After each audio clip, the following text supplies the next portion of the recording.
When you come to Earth and you embody yourself in this thing called biology, your physical body, you tend to lose the remembrance of who you truly are. Part of it, I guess you could say, is a good thing because it allows each of you to truly experience what it is like to live in an illusion. Because you have been cocooned, all right, isolated. Your history has been rewritten so that you don't remember who and what you truly are. So it's so important to start waking up to the truth of one's own nature. And the truth of one's own nature is what one finds when you go within and discover the connection to all and to God, Goddess, all that is, that lies deep at the heart of the true self. If it was intuitive of what you had going on this planet, we might as well just turn on the lights and everyone goes home. You see, there must be secrets. There must be an overlay. There must be a veil. There must be the predetermined energy that says, can't be so. This creates a little mountain to climb, does it not? Those who are watching this now, be aware that this is part of the mountain to climb.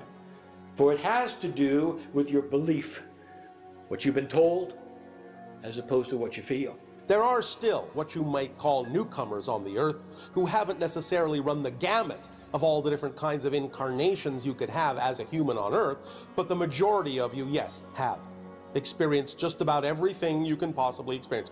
You have killed and been killed. You have been a benefactor and been benefited.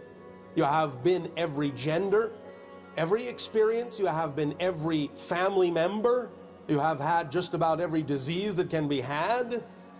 You have experienced absolute joy in certain lives, freedom, fear, everything, the whole spectrum. Most of you at this point.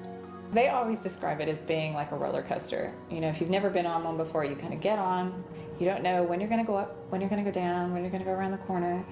And it's a little scary.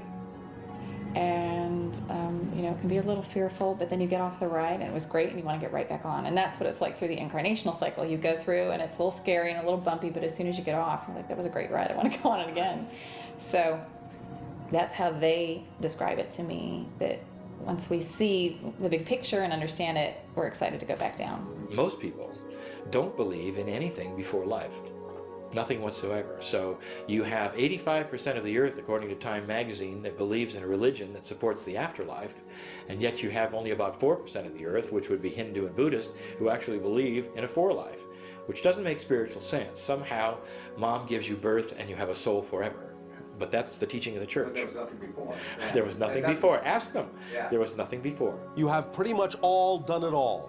That's why you're arriving at the end of the cycle of limitation, because there's really not that much left to explore. You have all done it all. So now you are remembering, you're waking up out of that particular dream, because you're at the end of that dream, almost.